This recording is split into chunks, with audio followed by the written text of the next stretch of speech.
July 4th, 1945, 0820 hours. Schönberg District, American Sector, Berlin. Frau Elisabeth Müller stood in what had been her kitchen, balancing on broken floorboards above a cellar filled with rubble. Around her, Berlin stretched in every direction as a landscape of total destruction. 80% of the buildings were damaged or destroyed. The Tiergarten's ancient trees had been cut for firewood during the final siege. The Reichstag was a burned shell. The Kaiser Wilhelm Memorial Church stood roofless against gray sky, its spire shattered, stained glass ground into colored dust in the streets below. Her family, herself, her elderly mother, and 2 children ages 7 and 9, lived in 3 rooms of what had been a 6-story apartment building. The upper floors had collapsed during a February air raid. They shared the space with 2 other families, all of them surviving on whatever they could scavenge. Her children hadn't eaten a proper meal in 4 days. Her mother's cough sounded like the pneumonia that was killing people daily in the ruins. She heard the trucks before she saw them. American military vehicles rumbling down streets cleared just days earlier. Elizabeth's first instinct was to hide. The propaganda had been explicit. Allied occupation would mean revenge, starvation, brutality. Germany had bombed London, had committed atrocities across Europe. Now, Berlin lay defeated. What mercy could Germans expect? But she was too tired and too hungry to hide. They had no reserves left, no strength for hiding, no energy for fear. She stayed standing on her broken floor, watching as American trucks rolled into the square that had once been a marketplace. The trucks stopped in perfect formation. American soldiers jumped down, young men in clean uniforms that seemed impossibly well supplied. They moved with energy that comes from adequate food, luxuries that had become foreign to Berlin's survivors. Elizabeth waited for them to begin requisitioning supplies, imposing harsh occupation. Instead, the soldiers started unloading crates. Not weapons, food, medical supplies, building materials, crate after crate stacked under officers' supervision. A sergeant approached, speaking German with a heavy accent. "Ma'am, we're establishing a distribution point here. Food rations, medical supplies, basic necessities. You'll need to register, but starting tomorrow morning, this location will provide supplies to all registered residents in this district." Elizabeth stared. A young soldier repeated it slowly. "Free food for civilians, you and your family, starting tomorrow." "You're giving us food?" Elizabeth managed in broken English. The sergeant nodded. "Yes, ma'am. War's over. You need to eat." Elizabeth began crying, not from gratitude but from the collapse of every expectation. The Americans who'd bombed her city, who had every right to let Berlin starve, they were bringing food. They were treating defeated enemies like humans, requiring assistance rather than criminals deserving punishment. The mathematics of ruin. Berlin in summer 1945 was a humanitarian catastrophe requiring immediate intervention to prevent mass death. Nearly 3 million people remained in a city where 4 out of every 5 buildings couldn't provide shelter. The water system no longer functioned. Electricity was a memory. Sewage flowed into streets because underground pipes had been shattered. Civilians were dying daily from starvation, disease, and exposure. Without rapid intervention, tens of thousands more would die within weeks. American forces entering Western sectors faced immediate crisis. Hundreds of thousands of civilians needed food, shelter, and medical care. The choice was clear: prevent humanitarian catastrophe or watch a city die. American military government chose intervention. The policy was practical. A starving, diseased Berlin would create security problems and propaganda victories for Soviet communism.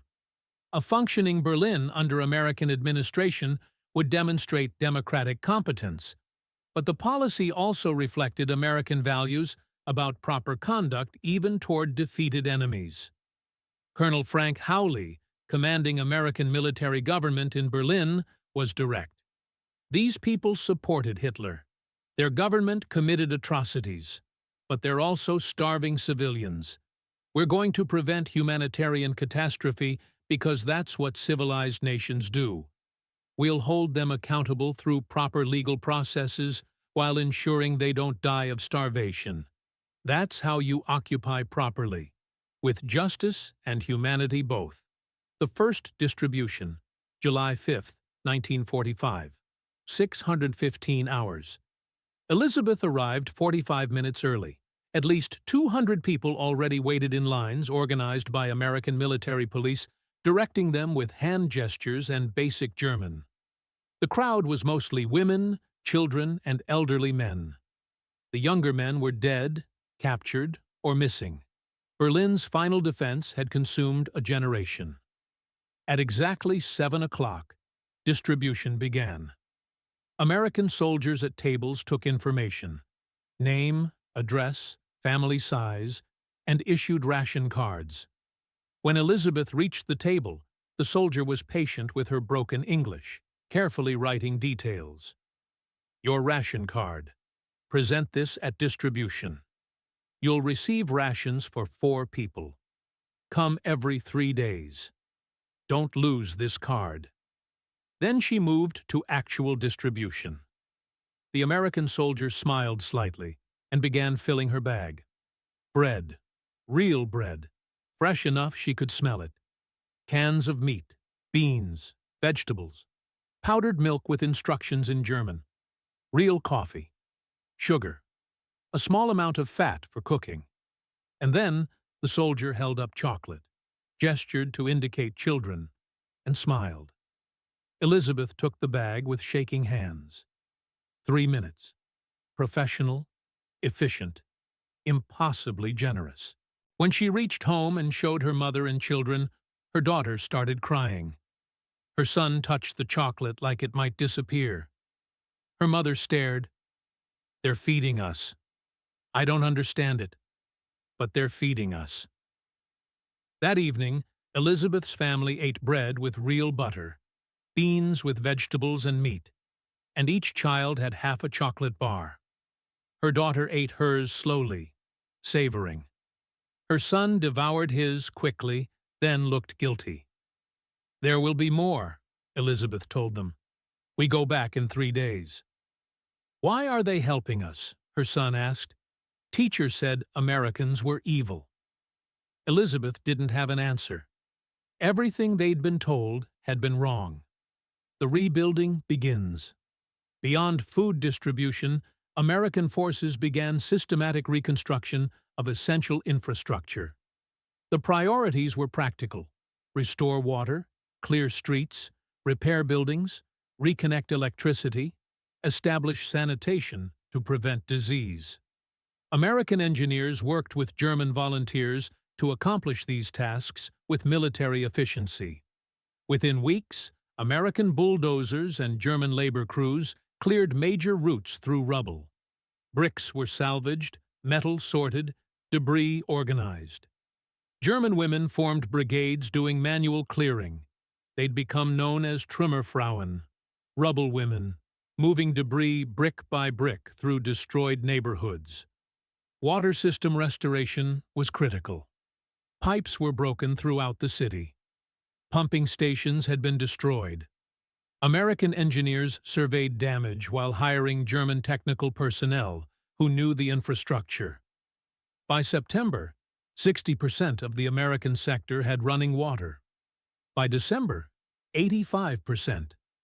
Herr Otto Braun had been a civil engineer before the war.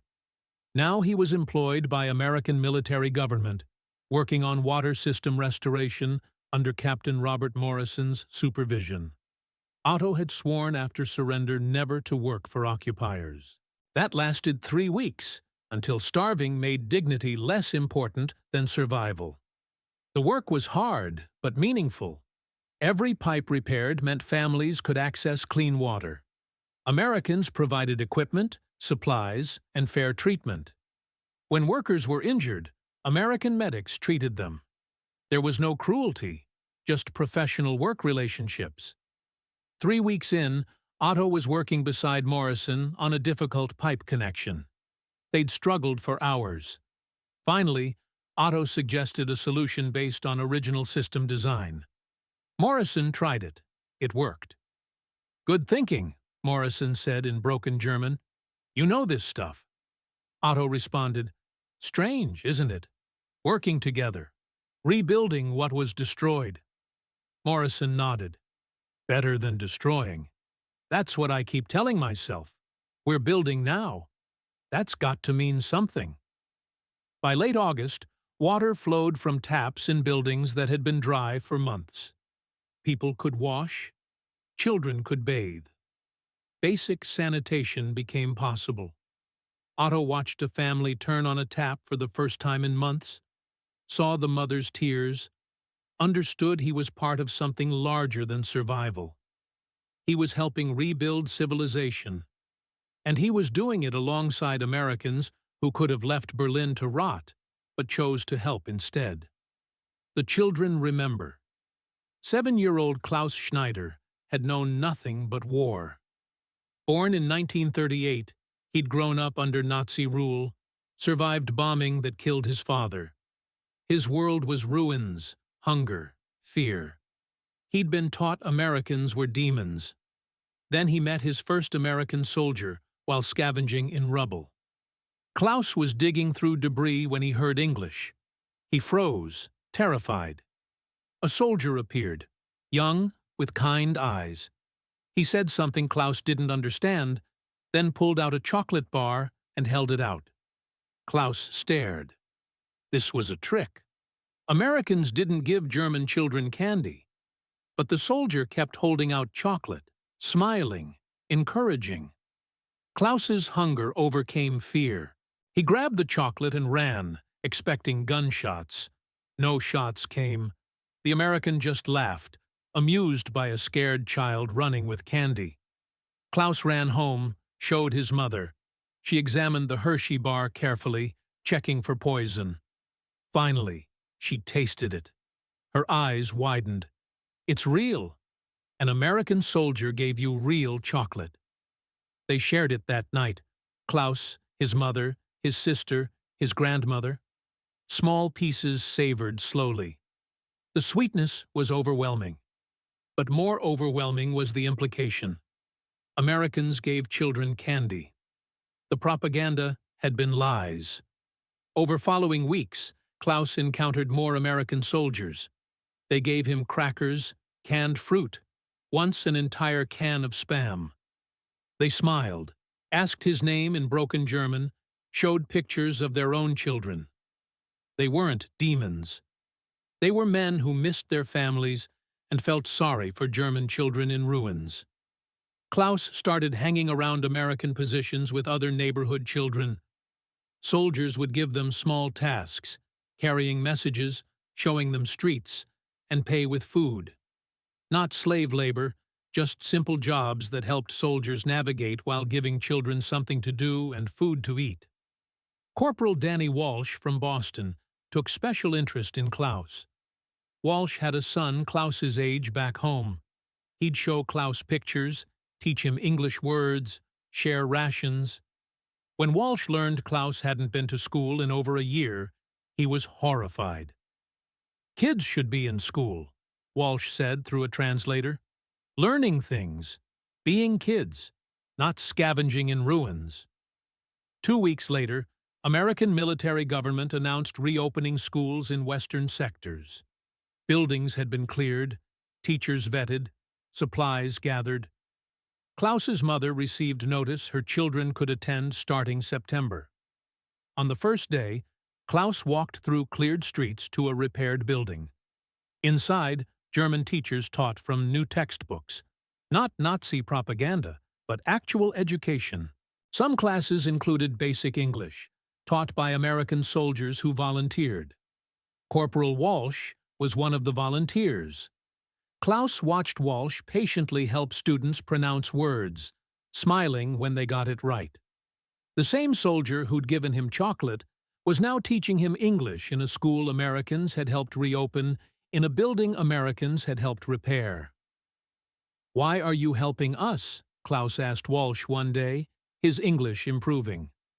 Walsh thought for a moment. "Because kids deserve better than war gave you. And because maybe if we help rebuild, there won't be another war." The contrast. The difference between American and Soviet occupation was stark and immediately visible. The Soviet sector experienced systematic looting, widespread violence against women, arbitrary arrests, minimal humanitarian assistance. Soviet soldiers viewed Berlin as conquered territory to exploit. Food distribution was chaotic when it occurred. Reconstruction was minimal. Civilians lived in fear. The American sector was orderly, relatively safe, focused on reconstruction. Food distribution was systematic. Women could walk streets without fearing assault. American military police enforced discipline against troops who misbehaved. Reconstruction proceeded efficiently. Berliners could see the difference. Those in Soviet sectors would travel to American sectors seeking food, safety, work. The contrast created powerful political implications. American democracy appeared competent and humane, while Soviet communism appeared brutal and exploitative. Elizabeth Miller lived near the sector boundary. We could see both sides. The Soviet sector was chaos. Soldiers drunk, women assaulted, no organization. The American sector was orderly. Distribution points that worked, soldiers who behaved professionally, actual reconstruction. Germans could see with their own eyes that American capitalism provided better lives than Soviet communism. The packages from home.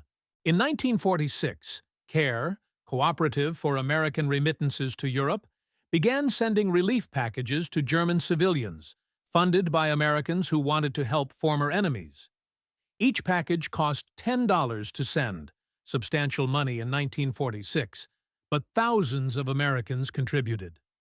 Packages arrived bearing address labels from Iowa, Texas, California, New York, Americans sending supplies to Germans they'd been fighting months earlier. The psychological impact exceeded material value. These weren't government rations distributed for strategic reasons. They were voluntary gifts from private citizens who'd chosen to help people who'd been their enemies. Elizabeth received a care package in spring 1946 from the Miller family, Milwaukee, Wisconsin. It contained canned meat, powdered milk, chocolate, coffee, knitted socks, and a handwritten note. "We hope this helps. We're praying for your family's recovery." I cried reading that note, Elizabeth remembered decades later. Americans whose city hadn't been bombed, who had no obligation to help, they'd voluntarily sent food to a German family they'd never meet. That generosity from former enemies taught me more about American values than any propaganda. The Nazis told us Americans were selfish. Instead, they were the most generous people I'd ever encountered. The schools come alive.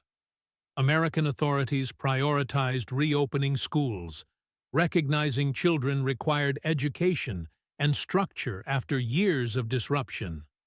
Schools were denazified, Nazi curricula replaced with materials emphasizing democratic values, racial equality, peaceful cooperation. American educational specialists worked with German teachers. Some soldiers volunteered to teach English or organize activities. Klaus Schneider started attending reopened school in autumn 1945. It felt normal, something from before the war. American soldiers who taught us English were patient and kind. They showed us pictures of American cities that weren't bombed. For the first time, I could imagine a future that wasn't just ruins and hunger. Schools became symbols of normalcy returning. Children who'd spent years indoctrinated or simply surviving could start being children again, learning, playing, hoping for futures beyond mere survival. The moral weight. American Reconstruction efforts occurred against profound moral complexity about helping people who'd supported the Nazi regime. Many American soldiers struggled with this. They'd fought Germans, lost friends, seen concentration camps. Now they were ordered to help rebuild Berlin. The emotional contradiction was difficult. Private James Wilson wrote home, "We're helping rebuild the city we destroyed. We're feeding people who supported Hitler. Part of me resents it. But when I see the kids, hungry and scared, I can't hate them. They didn't choose this. So we do the work, even though it's complicated. I guess that's what makes us different from Nazis. We can show mercy even when it's hard." This moral complexity defined American occupation. Justice demanded accountability for Nazi crimes. Humanity demanded assistance for suffering civilians. American policy attempted both, prosecuting war criminals while feeding starving children, holding Germany responsible while helping Germans rebuild. The long investment. American Reconstruction assistance in Berlin was down payment on long-term strategic investment in European stability. The policy had multiple objectives: prevent mass starvation, maintain security, demonstrate American occupation meant recovery, not revenge, show capitalism could deliver better outcomes than communism. The Marshall Plan, announced in 1947, formalized this approach. The investment was substantial. Food aid to Berlin from 1945 to 1948 totaled approximately $200 million, equivalent to billions today. Construction materials, machinery, technical assistance. Thousands of Germans hired for reconstruction work. Marshall Plan aid to Germany from 1948 to 1952 reached approximately $1.4 billion. The returns exceeded investment. West Germany became prosperous democracy, reliable ally, economic powerhouse. Berlin became symbol of Western values versus Soviet oppression. The Reconstruction assistance helped create stable, peaceful Europe, rather than breeding ground for future conflicts. The Airlift's foundation.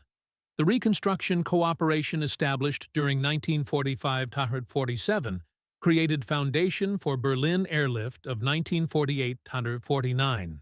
When Soviets blockaded Berlin, cutting ground access to Western sectors, American and British forces responded with massive airlift supplying the city entirely by air for nearly a year.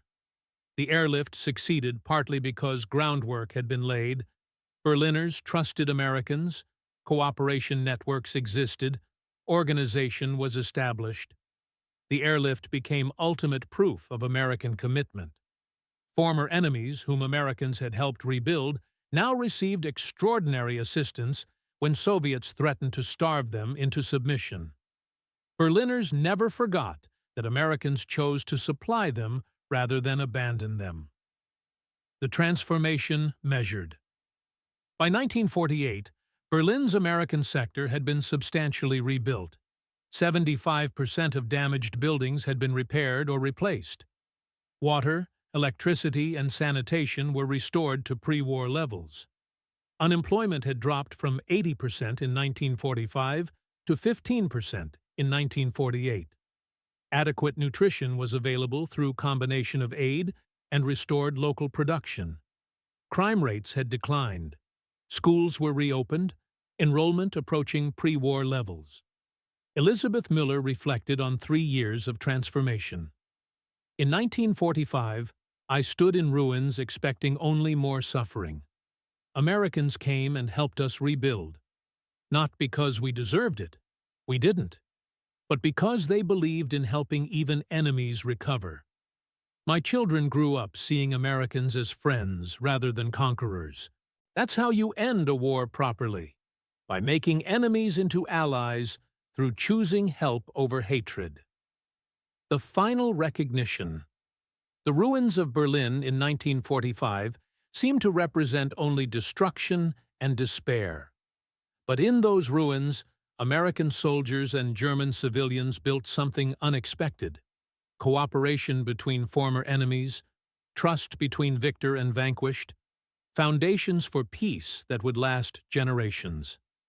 The city that had been destroyed became symbol of reconstruction. Enemy civilians who received help became advocates for alliance. Mercy shown in desperate circumstances became cornerstone of lasting peace. Otto Braun, the engineer who'd worked rebuilding water systems, reflected in 1987, "Americans could have left us to die. We'd supported Hitler, bombed their allies, killed their soldiers. They had every moral right to walk away and let us face consequences of our choices. Instead, they helped us rebuild. That wasn't weakness. That was strength guided by values we'd been taught to despise, but came to admire. They defeated us militarily, then defeated our ideology by demonstrating that democracy and compassion weren't weakness, but sources of real power." Elizabeth Miller, who'd stood in her destroyed kitchen that July morning expecting revenge but receiving food, lived until 1999. In her final interview, she summarized simply, "The Americans gave us back our lives. My children ate because of American rations. My city functioned because of American reconstruction. I learned what civilization means by watching Americans choose to help rather than hate. That's a debt Germany can never fully repay, though we've tried through 70 years of alliance and friendship. The transformation from enemies to allies, from ruins to functioning city, from despair to hope.